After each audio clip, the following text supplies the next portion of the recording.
నమస్తే, good morning అందరికి. మీ తీర్మార్ మల్లన్న సరే, ఓకే. ఒక చిన్న ఇన్సిడెంట్ జరిగింది. సరే, ఏదేమైనప్పటికీ కూడా మార్నింగ్ న్యూస్కి అందరికీ స్వాగతం. సుదర్శన్ అన్నతో కలిపి శ్యామ్ కూడా కాసేపట్లో జాయిన్ అవుతాడు. సో ప్రపంచ కుబేర్ల జాబితాలో ఉన్నటువంటి అదానీ గారు భారతదేశంలో రిచెస్ట్ పర్సన్గా అవతరించిండు. 11 లక్షల కోట్ల సంపద ఆయన దగ్గర ఉంది. 10 లక్షల కోట్ల సంపద ముఖేష్ అంబానీ దగ్గర ఉంది. వీళ్ళిద్దరికి కలిపి దాదాపు 20-25 లక్షల కోట్ల సంపద ఉంది. ఈ 25 లక్షల కోట్ల సంపద తెలంగాణ రాష్ట్రానికి ఉన్న అప్పు 7 లక్షల కోట్లు. ఇట్లా దక్షిణ భారతదేశం అప్పులు దాదాపుగా తీర్చొచ్చేమో. ఇలా చూస్తూ ఉంటే అంత సంపద వాళ్ళిద్దరి దగ్గర ఉంది. వాళ్ళిద్దరి సంపద పోయినసారి హిండెన్బర్గ్ రిపోర్ట్ ఆధారంగా అదానీ ఆస్తులు 5 లక్షల కోట్లు కోల్పోయిండు. ఒకటే ఏడాది 5 లక్షల కోట్లు మళ్ళీ పెరిగింది. అంటే ఇక్కడ మనం గమనించాల్సింది ఏంటంటే అదానీ అంబానీ సంపద పెరిగితే మనం ఎవరి కళ్ళల్లో ఆనందం ఎత్తుకుంటాం? ఎవరిది చెప్పే? ఎవరి కళ్ళల్లో ఆధారం? ఎన్డీఏ ప్రభుత్వం, నరేంద్ర మోడీ గారి కళ్ళల్లో ఆనందాన్ని, ఆనంద బాష్పాలను చూస్తాం అన్నట్టు. సో అట్లా వారి సంపద పోటీ పడుతూ మిగతా వార్తలతో ప్రధానంగా పోటీ పడుతూ వాళ్ళు ప్రతిరోజు వార్తల్లో ఉండే ప్రయత్నమే చేస్తూ ఉన్నారు. సరే, ఏదేమైనప్పటికీ కుబేర్ల జాబితా 1000 మంది ఉంటారట. 1500 మంది ఏమో రిపీట్ విడుదల చేస్తే 1000 కోట్ల సంపద వాళ్ళంతా. అంటే అత్యధిక ఎక్కువ సంపద అత్యంత కొద్ది మంది చేతుల్లో ఉంది మన దేశంలో. ఇది ఇన్ఈక్వాలిటీకి దారితీస్తూ ఉంది. సో పెట్టుబడిదారులకు వాళ్ళు బ్యాంకులను ముంచితే రైట్ ఆఫ్ చేస్తారు, వాళ్ళ లోన్లు మాఫీ, సర్కారే జనం పైసలు తీసుకొచ్చి మాఫీ చేస్తారు. ఇట్లా కొన్ని లక్షల కోట్ల రూపాయలు మాఫీ చేసారు. ఇంకా అదనంగా ఈ పారిపోయిన లలిత్ మోడీ, బిలిత్ మోడీ వీళ్ళంతా ఇంట్లో ఒక్క బీసోడు లేడు. ఈ పోయిన వాళ్ళ దాంట్లో మనకి ఆ సోయి కూడా లేదు. లోన్. ఇక ఇంకొక లెక్కను మనం చూడాల్సినటువంటి లెక్క వచ్చింది. బీసీ ప్రజలారా, ముఖ్యంగా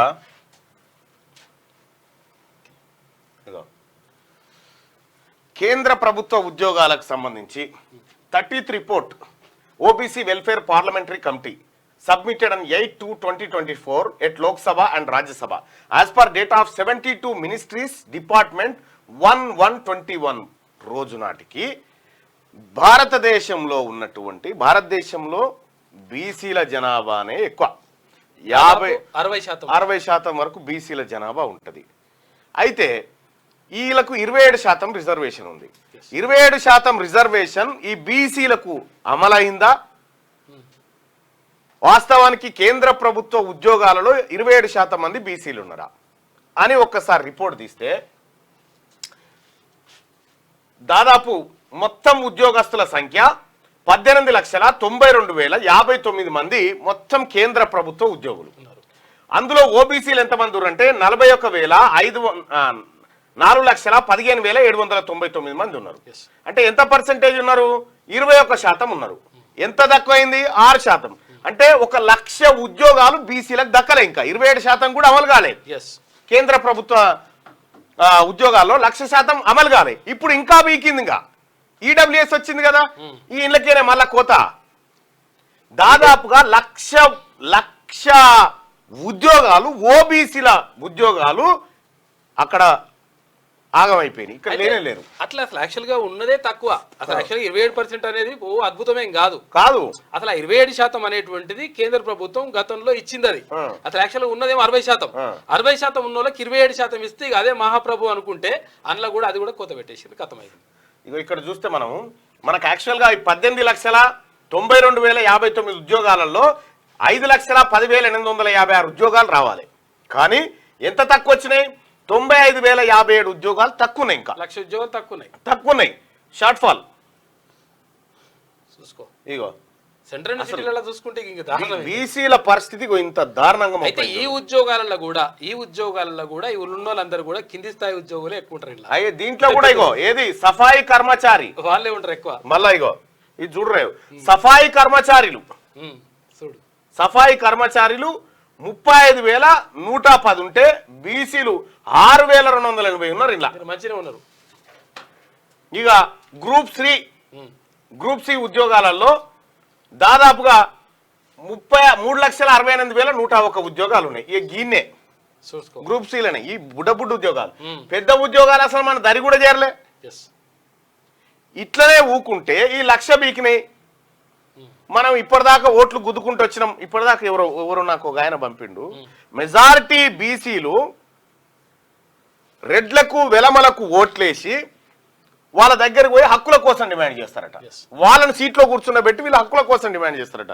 ఓ మిత్రుడు పంపిండు నాకు, అది ఉంటే చూస్తా. ఎంత సిగ్గుపడే ముచ్చటంటే ఇటు పిల్లల ఉద్యోగాలు పోతాయి, వాళ్ళ జీవితాలు పోతా ఉన్నాయి. ఇవన్నీ పోతా ఉన్నటువంటి సందర్భంలో అసలు పైన అనడానికి వీల్లేదు. అసలు అననీకి కాదు, మనకు సోయి ఉంటే కదా నడుస్తుంది. అట్లా ఎంత ఘోరాతి ఘోరమైనటువంటి విషయం అంటే, ఇగో శ్రీకాంత్ అని ఆయన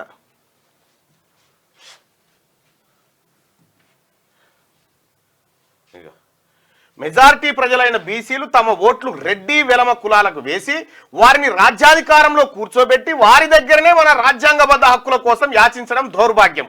చెన్నా శ్రీకాంత్ బీసీ. మన కాడున్నటువంటి ఓట్లను వాళ్ళకేసి అయ్యా మాకు హక్కులు ఇవ్వండి అని అడుక్కోవడం, దానికోసం పోరాటం చేయడం. ఎంత పెద్ద మ్యాటర్ ఇది, మీరు ఒకసారి ఆలోచన చేయండి. ఎందుకంటే మనకు కూడా సోయి రావాల్సినటువంటి అవసరం ఉంది. ఇవాళ ఇప్పుడు వీసీల నియామకం ఉంది. వీసీల నియామకంలో తర్వాత యూనివర్సిటీలో ప్రొఫెసర్ల నియామకంలో ఎంత చాకచక్యంగా అప్పర్ క్యాస్ట్కు సంబంధించిన కొంతమంది ఎట్లా చక్రాలు తిప్పబోతున్నారో చూడరి. ఒక మంత్రి గారట మూడు నాకు ఇస్తే నేను మన 3 రెడ్లకు ఇస్తా అని చెప్పని అంటుండట. వీసీ పదవులు మూడు అన్నట్టు ఆయనకు 3 అన్నట్టు ఆయనకి ఇస్తే అవి చేస్తారట. చాలా ప్రమాదంలో ఉంది బీసీ యువకులారా. బీసీ ఎంత అంటే మనకు తెలవకుండానే మన కాళ్ళను నరికేస్తా ఉన్నారు. తస్మాత్ జాగ్రత్తగా ఉండాలి. ఎందుకంటే ఇవాళ రాబోతున్నది బీసీఏ, బీసీ వాదమే, బీసీ రాజ్యమే నిలబడబోతా ఉంది. దయచేసి నేను చెప్పేది ఒకటి గుర్తుపెట్టుకోండి. మనం ఇక్కడ చాలా పెద్ద నీతి ఉంది. మెజారిటీ ప్రజలైన బీసీలు తమ ఓట్లు రెడ్డి వెలమ కులాలకు వేసి వారిని రాజ్యాధికారంలో కూర్చోబెట్టి వారి దగ్గరనే మన రాజ్యాంగబద్ధ హక్కుల కోసం యాచించడం దౌర్భాగ్యం. ఇంతకు మించిన నీ ఓటు తీసుకుపోయి అలాకేసి అయ్యా నాకు హక్కులు, నాకు ఉద్యోగాలు అని అడుక్కోవడమా? ఇంతమంది మీరు పీడికేడున్నటువంటి వాళ్ళ కోట్లేసి బిచ్చగాల లెక్క అడుక్కుంటా ఉన్నారు అనేది దీని భావన. సో ఇట్లా ఉద్యోగాల విషయంలో ఇది కేంద్ర ప్రభుత్వ ఉద్యోగాలు, రాష్ట్ర ప్రభుత్వ ఉద్యోగాల చిట్టా కూడా నా దగ్గర ఉంది. ఎప్పుడు 1952 నుంచి ఉంది ఆ చిట్టా. ఆ బుక్ ఉండేగా, ఇంత దొడ్డ బుక్, అలా మొత్తం ఉంది. అసలు మీకు కూడా తెలుసా, బీసీలో ఉన్నటువంటి ఒక కులము మొత్తం తెలంగాణ వ్యాప్తంగా ఉన్నటువంటి 4 లక్షల ప్రభుత్వ ఉద్యోగాలు లేదా 5 లక్షల ఉద్యోగాలు ఉన్నాయో కేంద్ర ప్రభుత్వ ఉద్యోగాల్లో, ఆ కులానికి ఒక్క చెప్రాసిన ఒకరు కూడా లేరు ఆ కులం. అవి అంత దౌర్భాగ్యమైన పరిస్థితిలో ఉన్నాయి బీసీ కులాలు. సో అందులో ఇక్కడ ఈ 1,00,000 ఉద్యోగాలు భర్తీ కావాల్సినటువంటి అవసరం ఉండే. ఈ 1,00,000 ఉద్యోగాల కోత ఎందుకు పడ్డది బీసీలకు? ఇప్పుడు ఎస్సీ ఎస్టీలకు అయితేనేమో వాళ్ళకు జనాభా దామాంశ ప్రకారం వాళ్ళకి ఇచ్చేటువంటి రిజర్వేషన్లు అవి 100% అమలు అవుతున్నాయి. కానీ బీసీలే 1,00,000 ఉద్యోగాలు కోల్పోయారు, కేంద్ర ప్రభుత్వ ఉద్యోగాలు. ఎవరు బాధ్యత వహించాలి దీనికి? ఉన్నాయి 5 లక్షలు అంటే అలాగే. మళ్ళీ నేను బీసీ అని చెప్తాడు కదా, ఎవరు నేను ఓబీసీ అని చెప్తాడు నరేంద్ర మోడీ గారు. మీరైనా ఎవరైనా మా కొంపలు ముంచేటోళ్ళే మీరు. మాకు ఇది పరిష్కారం కాదు, రాజకీయమే పరిష్కారం మాకు. మీ కుర్చీలు కూలితే తప్ప మా వాళ్ళు కుర్చీలకి ఎక్కరు. ఇది మాకు అర్థమైనటువంటి లెక్క. కాబట్టి రాజకీయ పరమైనటువంటి ఇవాళ కేంద్రంలో బీసీ కాన్సీరామ్ చెప్పింది కదా అప్పట్లో 42 ఏది ఈ మండల్ అమలు కరో నైతో కుర్చీ ఖాళీ కరో అని చెప్పిండు. మండల్ రిపోర్ట్ అమలన్న చేయి, లేకపోతే కుర్చీ అన్న ఖాళీ చేయని చెప్పిండు. ఇప్పుడు తెలంగాణ రాష్ట్రంలో భారతదేశం మొత్తంలో బీసీ ముఖ్యమంత్రి కానీ ఒకే ఒక్క రాష్ట్రం ఏపీ తెలంగాణ. ఈ ఉమ్మడి మొత్తం ఎంటైర్ భారతదేశంలో. ఇక చూద్దాం. లైక్ చేయండి.